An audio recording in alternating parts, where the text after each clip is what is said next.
Hello everyone, स्वागत है आप सभी का passion of history YouTube channel पर। तो हम टॉपिक कर रहे थे मुग़ल साम्राज्य की स्थापना, जिसमें कि हम सबसे पहले पढ़ने वाले हैं मुग़ल साम्राज्य के जो संस्थापक थे बाबर। ठीक है, तो ये हमारा जो टॉपिक है वो बीए क्लास का है। बीए सेकेंड ईयर में थर्ड सेमेस्टर में ये टॉपिक, ये चैप्टर आया हुआ है मुग़ल साम्राज्य का मध्यकालीन भारतीय इतिहास का, उसमें सिलेबस दिया गया है। तो इस पर हमने ऑलरेडी 2-3 क्लासेस कर ली हैं, जिसमें कि हमने ये देखा कि जब बाबर ने भारत पर अटैक किया था, आक्रमण किया था, तो उसमें उत्तर भारत की क्या सिचुएशन थी और दक्षिण भारत की क्या सिचुएशन थी। इसके बारे में हमने 2 क्लासेस में तो उत्तर भारत को देखा और 1 क्लास में हमने दक्षिण भारत को देखा। इतना पढ़ने के बाद हमें ये समझ आ गया कि बाबर के आक्रमण के इसमें सिचुएशन ख़राब थी, कंडीशन ख़राब थी, कौन कौन से जो क्षेत्र थे वो ज़्यादा शक्तिशाली थे और वहाँ पर किन किन राजाओं का शासन था। तो अब हम देखते हैं कि बाबर ने जो अटैक किया था उसके बारे में हम पढ़ेंगे, थोड़ा सा उसकी बायोग्राफी के बारे में, उसकी आत्मकथा, उसकी जीवनी के बारे में कि उसका आरंभिक जीवन कैसा था। ये जो है शायद आपसे बीए के एग्ज़ाम में ना पूछे, मैं ये नहीं कह रही कि किसी भी एग्ज़ाम में नहीं पूछेगा, ये शायद बीए के एग्ज़ाम में आपको बाबर के आरंभिक जीवन के बारे में शायद ना पूछे, जहाँ तक मेरा मानना है। लेकिन आपको ये पढ़ना क्यों ज़रूरी है, क्योंकि अगर हमें बाबर को समझना है, हमें अगर आगे देखना है कि बाबर ने कौन सा आक्रमण कब किया और वो इतना शक्तिशाली लड़ाई में इतना माहिर कैसे था, तो उसको पढ़ने के लिए हमें इसके पीछे के जीवन को पढ़ना ज़रूरी है, ताकि हम अच्छे से समझ सकें कि उसको ये कला, उसको ये टैलेंट जो था युद्ध लड़ने का, वो कहाँ से प्राप्त हुआ। तो इसके लिए हमें इसके पूरे जीवन को, आरंभिक जीवन को पढ़ना पड़ेगा। और वैसे अगर हमें बाबर के बारे में अपना कंसेप्ट क्लियर करना है, कोई भी एग्ज़ाम है, कंपटीशन एग्ज़ाम है, वहाँ पर बाबर से रिलेटेड अगर डीप क्वेश्चन पूछेगा तो वहाँ से डीप क्वेश्चन ऑफ कोर्स आता है आरंभिक जीवन से, कि उसका आरंभिक जीवन कैसा था, वो कहाँ से आया था, उस वहाँ पर पहले यहाँ पर आक्रमण करने से पहले वो कहाँ का राजा था, किस सिचुएशन में वो रहा, किस सिचुएशन में उसकी फैमिली थी, सब कुछ उसके डिटेल में जो है A to Z पूछा जाता है। तो इसीलिए मैं आपको ये टॉपिक करवा रही हूँ, क्योंकि ये मोस्ट इम्पोर्टेंट है शॉर्ट क्वेश्चंस के लिए। यहाँ से बहुत शॉर्ट क्वेश्चन बनते हैं, और जब आप जैसे जैसे हम क्लास को आगे कंटिन्यू करेंगे, आप अच्छे से देखेंगे कि हाँ, अगर हम इसको पढ़ रहे हैं तभी हमें बाबर के बारे में पूरी बातें पता चल रही है, हमें बाबर का टॉपिक अच्छे से क्लियर हो रहा है, समझ आ रहा है। ठीक है, तो चलिए आज की क्लास को शुरू करते। सबसे पहले स्टार्ट करते इसके जन्म से लेकर इसके माता पिता से लेकर, कि बाबर का जन्म हुआ था 14 फरवरी 1483 को, यानी वैलेंटाइन डे के दिन 14 फरवरी को हुआ था। सन कौन सा है? 1483 को। फरगना है एक राज्य, उसकी राजधानी थी अंदीजान में हुआ था। इतना डिटेल में नहीं पूछेगा, आपसे कहीं दिया होता है कि बाबर का जन्म कहाँ पर हुआ, तो फरगना में। अगर ज़्यादा डिटेल में पूछता है तो अंदीजान आपको याद रखना है। एक मोस्ट इम्पोर्टेंट, इसका वास्तविक नाम कई कंपटीशन एग्जाम में पूछा गया है कि बाबर का वास्तविक नाम क्या था, तो जहीरुद्दीन मोहम्मद बाबर। बाबर तो इसने उपाधि धारण की थी, जहीरुद्दीन मोहम्मद था इसका नाम। कई बार आपको एग्ज़ाम में जो है क्वेश्चन को ज़्यादा फंसाने के लिए, क्वेश्चन को ज़्यादा टफ बनाने के लिए, ऑप्शन में अगर उत्तर बाबर होगा तो बाबर की जगह आपको ये नाम दे देगा, जहीरुद्दीन मोहम्मद। तो आपको याद रखना है जहीरुद्दीन मोहम्मद बाबर का नाम था, इसीलिए ये आंसर ठीक होगा। तो बाबर का जो पिता था उमर शेख मिर्ज़ा, वो फरगना का राजा था जो अमीर तैमूर वंश से संबंध रखता था। मोस्ट इम्पोर्टेंट है, बाबर किस वंश से संबंध रखता था, तो तैमूर वंश से। और उसकी माता का नाम क्या था? कुतलुग निगार खानम, जो कि मंगोल सेनापति जो चंगेज खान था ना, काफ़ी फेमस आक्रमणकारी, उसके वंश से संबंध रखते थे। इस प्रकार बाबर की जो नसों में मध्य एशिया के 2 महान विजेताओं और साम्राज्य निर्माताओं का रक्त संचार करता था, जिन्होंने महान जीत हासिल की, विजेता थे, और जो जिन्होंने बड़े बड़े साम्राज्यों का निर्माण किया, उन 2 वंशों का खून उसके नसों में दौड़ रहा था। तो इतने पहले में हमने क्या देखा कि बाबर का जन्म कब हुआ? 14 फरवरी 1483 को। कहाँ पर? फरगना में। ज़्यादा डिटेल में पूछे तो उसकी राजधानी अंदीजान में। बाबर का वास्तविक नाम क्या था? जहीरुद्दीन मोहम्मद। उसके पिता का नाम क्या था? उमर शेख मिर्ज़ा। कहाँ का राजा था इसके पिता? तो वो फरगना के राजा थे। और बाबर के पिता किस वंश से संबंध रखते थे? वो तैमूर वंश से, तो बाबर भी तैमूर वंश का ही हो गया। बाबर की माता का नाम क्या था? कुतलुग निगार खानम। और बाबर की माता किस वंश से संबंध रखती थी? तो चंगेज खान। इस प्रकार बाबर जो है तैमूर वंश और चंगेज वंश दोनों से संबंध रखता था। ठीक है, अभी बाबर की वंशावली दी गई है। ठीक है, तो इसमें जो है हमने अभी अभी पढ़ा कि पिताजी का नाम क्या था? बाबर के पिता का नाम उमर शेख मिर्ज़ा। तो उमर शेख मिर्ज़ा के पिता कौन हो गए? सुल्तान अबू सईद मिर्ज़ा। इनके पिता कौन हो गए? मिर्ज़ा मिरान। इनके पिता कौन हो गए? अमीर तैमूर। तो हमें इतना डिटेल याद करने की ज़्यादा ज़रूरत नहीं है, नहीं पूछा जाएगा, सिर्फ समझाने के लिए दिया गया कि अगर आपसे ज़्यादा पूछे डिटेल में तो पूछ सकता है कि बाबर के दादा का क्या नाम था? तो सुल्तान अबू सईद मिर्ज़ा। तो इसके पिताजी का नाम उमर शेख मिर्ज़ा था, जिसके 3 बेटे थे, बाबर, नासिर मिर्ज़ा और जहांगीर मिर्ज़ा। बाबर और 3 भाई थे, बाबर, नासिर मिर्ज़ा और जहांगीर मिर्ज़ा। अब हम इसके बचपन के बारे में देखते हैं, इसकी पढ़ाई शढ़ाई कैसे हुई थी। ठीक है, कि फरगना के शासक का पुत्र, मतलब इसके पिताजी फरगना के राजा थे ना, तो राजा का पुत्र होने के नाते बाबर का पालन पोषण बड़े ठाठ बाट से हुआ था, ऐशो आराम में हुआ था। बाबर के प्रारंभिक जीवन पर उसके पिता उमर शेख मिर्ज़ा तथा माता कुतलुग निगार खानम का काफ़ी प्रभाव पड़ा था। ये अपने माता पिता के काफ़ी क्लोज था। बाबर की शिक्षा के लिए भी ऑफ कोर्स राजा का बेटा था, तो इसकी शिक्षा भी अच्छी तरह से करवाई गई थी। इसलिए बाबर तुर्की, फारसी और अरबी भाषाओं का ज्ञाता बन गया बहुत जल्दी। शेख मजीद उसके शिक्षक का नाम था। किसके? बाबर के। बाबर के शिक्षक का क्या नाम था? शेख मजीद। इसके अलावा बाबर के जीवन पर उसकी नानी थी, उसका नाम क्या था? एहसान दौलत बेगम। उसका भी काफ़ी प्रभाव पड़ा। उसके नानी के कारण उसको किस किस चीज़ की प्राप्ति हुई थी? साहस की, आत्मविश्वास की और दृढ़ निश्चय के गुण कूट कूट कर उसके नानी ने उसमें भर दिए थे। अच्छी शिक्षा दी थी नानी ने, दृढ़ निश्चय का संकल्प सिखाया, अपने ऊपर विश्वास करना सिखाया कि कैसी भी सिचुएशन हो लेकिन अपने ऊपर आत्मविश्वास जरूरी है, और साहस, हिम्मत ना हारने की हमेशा शिक्षा दी कि कैसी भी सिचुएशन आ जाए ज़िंदगी में, कोई भी पड़ाव आए, लेकिन आपको, बाबर को बताया कि तुम्हें हिम्मत नहीं हारनी है, तुम्हें साहस नहीं छोड़ना है। तो यहाँ से जो है बाबर को ये 3 गुण प्राप्त हुए थे, जो कि आगे चलकर उसके लिए काफ़ी स्ट्रोंग हथियार के रूप में उसने प्रयोग किए थे। बाबर की दादी थी शाह सुल्ताना बेगम। उसने उसे कुशल व्यवहार करना और शिष्टाचार की शिक्षा प्रदान की कि अच्छा व्यवहार रखो कि सभी के साथ, और शिष्टाचार नियम कानून से चलो, ये शिक्षा उसे दी। तो इतना ही, यहाँ तक। ये आगे के वाला आपके कोटेशन कोई ज़रूरी नहीं है। बाल्यकाल और शिक्षा में हमें क्या देखना है कि राजा का बेटा था तो ऐशो आराम में उसकी पढ़ाई लिखाई हुई, उसको अरबी, फारसी, तुर्की भाषाओं का ज्ञान प्राप्त हो गया। और बाबर के शिक्षक का नाम पूछे तो आप बता देना, शेख मजीद। और ये बाबर के नानी के बारे में कई बार पूछा जाता है कि बाबर को साहस, आत्मविश्वास और दृढ़ निश्चय की शिक्षा या गुण कहाँ से मिले थे? तो उसके नानी ये एहसान दौलत बेगम से प्राप्त हुए थे। ठीक है, दादी का नाम इतना नहीं पूछा जाता, फिर भी आप याद रखना शाह सुल्ताना बेगम था। फिर हम देखते हैं फरगना का शासक, कि जब बाबर 11 साल का हुआ था तो उसके पिता की डेथ हो जाती। कैसे? कबूतर उड़ाते इसमें अपने महल की छत से उसके पिताजी गिर गए थे और वहाँ उसकी डेथ हो गई। कब? 1494 में, क्योंकि 1483 में तो इनका जन्म हुआ था ना बाबर का। 1494 में 11 साल बाद इनके पिताजी की डेथ हो गई। उसके बाद जो अमीर थे राज्य में, उन्होंने बाबर को फरगना का शासक बना दिया। 1 मिनट, हाँ ये रहा, कि बाबर को फरगना का शासक घोषित कर दिया। इस समय बाबर का एक मामा था जिसका नाम था महमूद मिर्ज़ा तथा चाचा था अहमद मिर्ज़ा। उन्होंने फरगना पर आक्रमण कर दिया। क्यों? क्योंकि वो गद्दी प्राप्त करना चाहते थे, वो बाबर को गद्दी पर नहीं बैठाना चाहते थे, इसके मामा और इसके चाचा। परंतु बाबर के जो सैनिक थे, सरदार और जो स्वामी भक्त उसके वफादार थे, उन्होंने विरोधियों को पराजित करने में सफल हो गए। उन्होंने इन दोनों को हरा दिया, किनको? मामा को और चाचा को। वस्तुतः 1494 में बाबर के चाचा जो थे अहमद मिर्ज़ा, उनकी किसी बीमारी के कारण मृत्यु हो गई। और जबकि बाबर ने अपने मामा महमूद मिर्ज़ा को बुरी तरह से हरा दिया। इस प्रकार बाबर ने अपने दो जो खतरनाक शत्रु थे उनसे छुटकारा पा लिया और वो कहाँ का, फरगना का राजा बन गया। कब?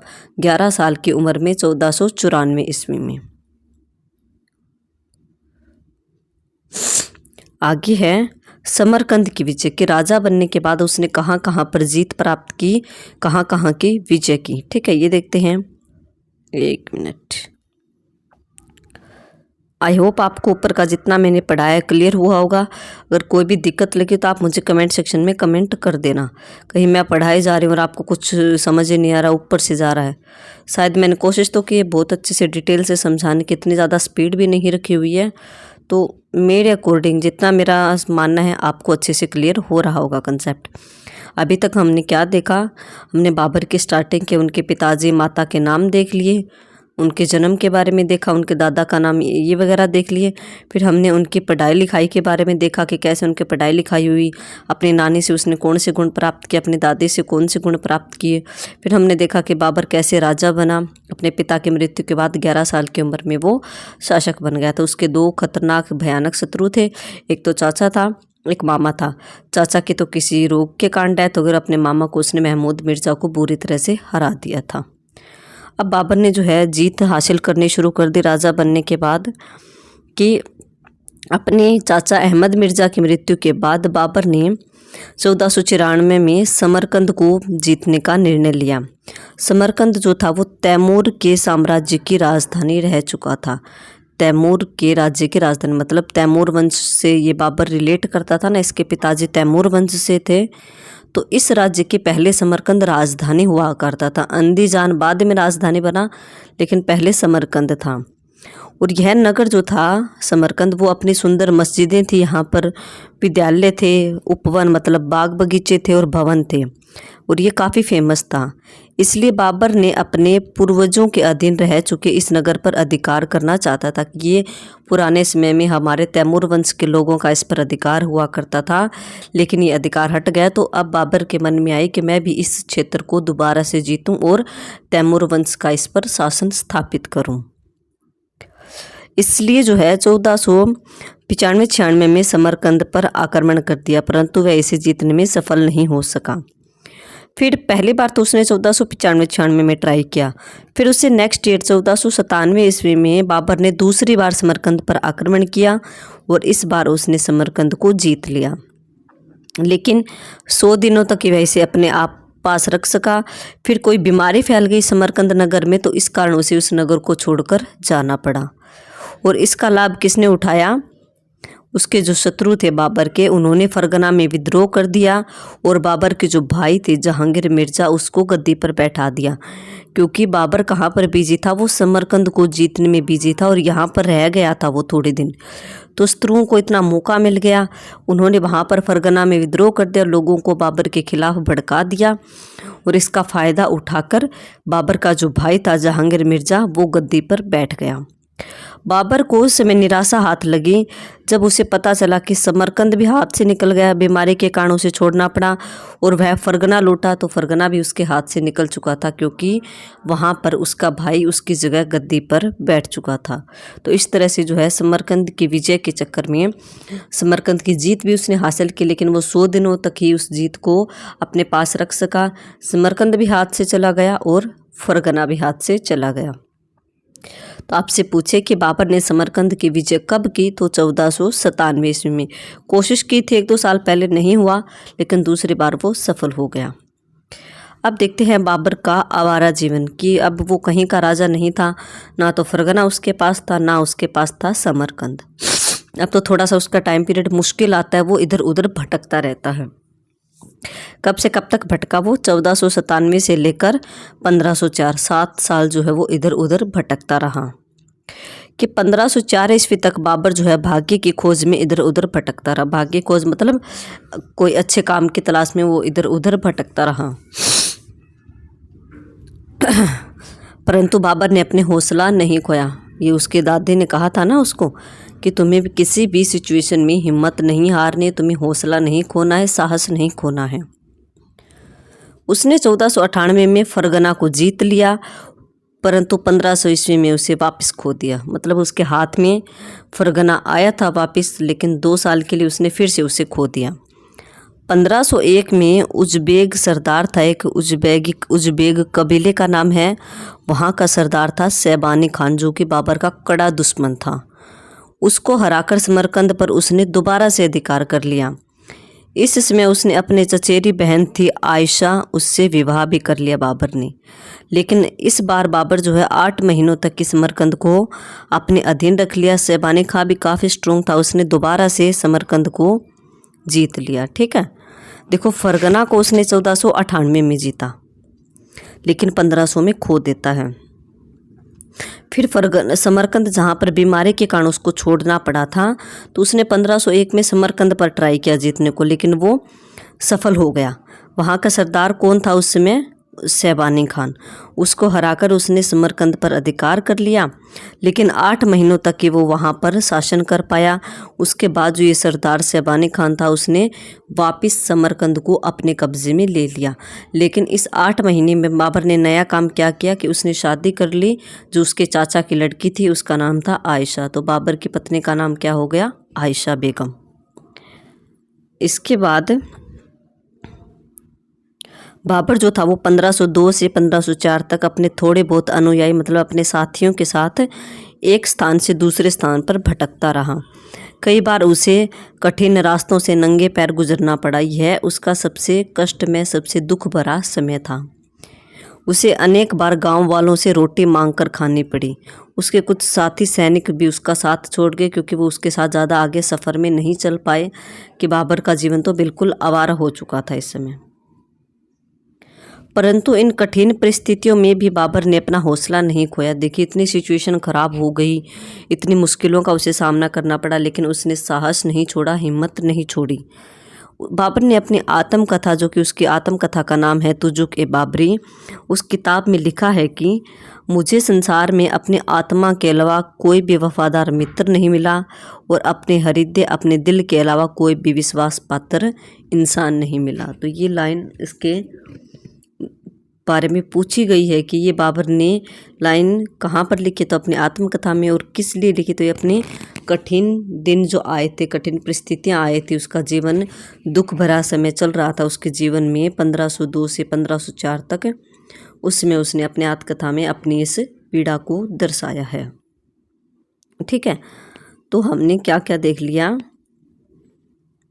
आरंभिक जीवन में हमने इनका जन्म, माता पिता देखा, इनकी बाल्यकाल, इनका बचपन और शिक्षा देख लिया। फिर फरगना का शासक देख लिया। उसके बाद हमने समरकंद की विजय देखी कि बाबर ने समरकंद की विजय की, लेकिन 100 दिनों तक, मतलब 3 महीनों तक वो वहाँ पर रह पाए। उसके बाद समरकंद में बीमारी फैल गई तो उसे छोड़ना पड़ा। समरकंद छोड़ दिया और आगे जाकर देखा तो फरगना में उसके भाई ने कब्जा कर रखा था, तो समरकंद भी हाथ से गया, फरगना भी हाथ से गया। उसके बाद बाबर का आवारा जीवन शुरू हो जाता है। 1497 से लेकर 1504 तक तो कभी समरकंद उसके हाथ में आया, कभी चला गया, कभी फरगना उसके हाथ में आया, फिर वापस चला गया। वो इधर उधर भटकता रहा, मांग कर रोटी खाई, पहाड़ी रास्तों से गुजरा नंगे पैर, कभी कहाँ पर सोया, कभी जंगलों में रातें काटी। ऐसे करके उसने काफ़ी मुश्किलों का सामना किया। अब आगे हम पढ़ेंगे कि काबुल का बादशाह। ठीक है, फिर उसके आरंभिक जीवन का महत्व देखेंगे और बाबर की विजय के कारण। तो चलिए इसको थोड़ा सा ये कर ही लेते हैं कि बाबर जो था वो फरगना और समरकंद की असफलताओं से निराश होकर कहाँ चला गया? हिंदुकुश पर्वत को पार करके काबुल की ओर चला गया। इस समय जो शैबानी खान था, जो कि वहाँ पर समरकंद में बैठा हुआ था, उसके हाथों से जो है पराजित होकर कुंदूज के गवर्नर खुसरो शाह की सेना अचानक बाबर से मिले सैनिक, और बाबर ने लगभग 4000 सैनिकों सहित काबुल पर आक्रमण कर दिया। उसमें काबुल जब था, काबुल और गजनी में अव्यवस्था फैली हुई थी, इसका फ़ायदा बाबर ने उठाया। 1504 में बाबर ने काबुल और गजनी दोनों पर अधिकार कर लिया। ठीक है, इस विजय के बाद 1507 में बादशाह एवं पादशाह की उपाधि धारण की। कि काबुल की विजय बाबर ने कब की? आपको डैश लगा के लिखना है, 1504 में। काबुल का शासक बनने के बाद बाबर ने बादशाह या फिर पादशाह की उपाधि धारण की। वो कब की? तो वो 1507 में। इससे पहले बाबर के जो सभी पूर्वज थे, उसके दादा, परदादा, पिताजी, वो मिर्जा की उपाधि धारण करते आ रहे थे। लेकिन काबुल का राजा बनने के बाद बाबर ने बुखारा, समरकंद, ताशकंद, फरगना इन सभी को जीत लिया, क्योंकि उसके पास सेना हो गई और उसका अच्छा काबुल में उसका अच्छा दबदबा भी हो गया था। तो उसने समरकंद को भी जीत लिया, फरगना को भी जीत लिया, बुखारा को भी जीत लिया, ताशकंद को भी जीत लिया। अब आपको ध्यान ये रखना है कि उसके पूर्वज तो मिर्जा की उपाधि धारण करते थे, लेकिन बाबर ने यहाँ से बादशाह की उपाधि धारण करनी शुरू कर दी और आगे चलकर बाबर के जो भी वंशज होते हैं वो सारे के सारे बादशाह की उपाधि ही धारण करते हैं। परंतु देखिए, समरकंद की जो विजय थी, उसके स्थायी विजय उसके भाग्य में नहीं थी। 1512 ईस्वी में एक उज्बेक कबीले का सरदार था उबैदुल्ला खान, उससे पराजित हो गया बाबर और उसको समरकंद से हाथ धोना पड़ा और उसे समस्त ट्रांस ओक्शियाना भी छोड़ना पड़ा। 1513 में बाबर पुनः काबुल लौट आया और समरकंद को उसने जीतने का विचार ही हमेशा के लिए त्याग दिया। उसको इरिटेशन हो गई कि मुझे अब समरकंद को जीतना ही नहीं है। मतलब उसके हाथ में समरकंद की स्थायी विजय नहीं थी। 1512 में उसके हाथ से समरकंद दोबारा निकल गया। तो ये हमने काबुल का बादशाह देखा। कब बना? 1504। 1526 तक उसने यहाँ पर शासन किया। उसके बाद उसने भारत में शासन करना शुरू कर दिया। तो अब हम देखते हैं कि बाबर के इस स्टार्टिंग के जीवन की इसकी जर्नी को हमने पढ़ा। इसका इम्पोर्टेंस क्या है, इसका महत्व क्या है कि भले ही बाबर मध्य एशिया को जीतने में असफल रहा, फिर भी उसके आरंभिक जीवन का काफ़ी महत्व है। उसने अनेक कठिनाइयों भरा रहा था। उसका टाइम पीरियड 1494 से 1519 तक।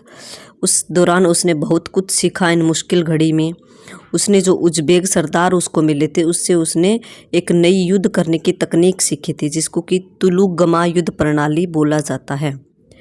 इस प्रणाली में क्या होता है कि पहले शत्रु को एक और भगा दिया जाता है युद्ध भूमि में, उसके बाद उस पर सामने से और पीछे से दोनों साइड से एकदम अटैक किया जाता है। ठीक है। इस युद्ध प्रणाली के बल पर उज्बेक सरदार शैबानी खां को वह पराजित कर पाया था। कौन? बाबर। उज्बेकों से उसने इस तकनीक को सीखा और उज्बेकों पर ही उसने वापस इसको आजमाया और वो सफल भी हुआ। इसके अलावा मंगोल जो थे, मंगोल कबीलों से उसने छिपकर शत्रु को धोखा देकर उसे एक निश्चित जगह, एक फिक्स जगह लाकर युद्ध करने का ज्ञान प्राप्त किया। मतलब उसने उज्बेकों से भी लड़ाई करने का तरीका सीखा और मंगोलों से भी युद्ध करने का तरीका सीखा। उसने ईरानियों से जो है तोपखाने के प्रयोग की शिक्षा प्राप्त की कि तोपखाने को युद्ध भूमि में कैसे सेटअप किया जाए ताकि अच्छे से गोलों की बारिश की जा सके। इस प्रकार अपने बाबर ने दूरदर्शिता का परिचय देते हुए युद्ध क्षेत्र में तोप के प्रयोग करने की सभी बारीकियां सीख ली कि तोप को अच्छे प्रकार से युद्ध भूमि में कैसे प्रयोग किया जाए। बाबर ने तुर्कों से युद्ध के मैदान में घोड़ों के महत्व को सीखा कि घोड़ों का उपयोग युद्ध भूमि में कैसे किया जाए। ये उसने किससे सीखा? ये उसने तुर्कों से सीखा। जैसा कि पीछे वर्णन किया जा चुका है कि उसके आरंभिक जीवन में उसको अनेक कष्ट उठाने पड़े थे, कई विपत्तियां आई, कई कष्ट आए, फिर भी उसने आत्मविश्वास, दृढ़ निश्चय, साहस, सहनशीलता और वीरता के गुण उत्पन्न कर दिए। उसको और ज़्यादा मजबूत बना दिया अंदर से। घोर संकट के समय भी वह सबसे अधिक अपने ईश्वर पर विश्वास करता था, अपनी आत्मा पर, अपने हृदय पर विश्वास करता था। इन सभी गुणों के फलस्वरूप वह योग्य बना, निडर बना और कुशल सेनापति बन गया। ऐसी सिचुएशन उसके सामने आई कि वो एक अच्छा सेनापति बन गया। उसने काफ़ी मुश्किल समय अपने जीवन में देखा था।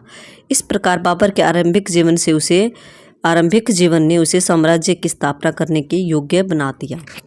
तो इस पहरे में हमें क्या इम्पोर्टेंट देखा हमने कि बाबर ने उज्बेकों से युद्ध प्रणाली सीखी, मंगोलों से छिपकर शत्रु को धोखा देकर निश्चित स्थान पर युद्ध, मतलब आप मान लो 2 तकनीक सीखी, उज्बेकों से भी और मंगोलों से भी।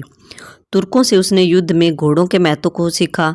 ईरानियों से उसने तोपखाने की शिक्षा ली। 3-4 पॉइंट आपसे पूछा जाता है कि तोपखाने की शिक्षा बाबर को कहाँ से अच्छे से प्राप्त हुई? तो ईरानियों से। घोड़ों के प्रयोग की तो तुर्कों से, और मंगोल पद्धति से भी उसने युद्ध किया और उज़्बेक पद्धति से भी उसने युद्ध किया। और इन सब के कारण जो है वो युद्ध भूमि में अच्छा एक योद्धा बन गया, एक कुशल सेनापति बन गया। और उसने जो अपने जीवन में कठिन टाइम पीरियड देखा था उसके कारण वो काफ़ी मजबूत हो चुका था, अंदर से काफ़ी स्ट्रोंग बन चुका था। इसीलिए जो है वो इतने बड़े एम्पायर की स्थापना भारत में कर पाया, जिसको कि मुगल एम्पायर, मुगल साम्राज्य बोला जाता है। तो ये हमने बाबर के आरंभिक जीवन के बारे में आज देखा। नेक्स्ट क्लास में हम बाबर के भारत विजय के कारण देखेंगे कि वो इतना स्ट्रोंग तो हो गया, लेकिन वो था तो भारत से बाहर ही ना अब तक। फिर उसने भारत में विजय के कारण क्या थे, उसने भारत में विजय करने की क्यों सोची, उसको हम नेक्स्ट क्लास में करेंगे। आज की क्लास में हमने उसके आरंभिक जीवन को अच्छे से डिटेल से 4-5 पॉइंट में पढ़ लिया है। अगर आपको क्लास अच्छी लगती है, आपको अच्छे से टॉपिक समझ आया, आपका कंसेप्ट अच्छे से क्लियर हुआ है, तो आप प्लीज़ ज़्यादा से ज़्यादा क्लास को लाइक करें, शेयर करें और चैनल को सब्सक्राइब करना ना भूलें। Okay, thank you everyone.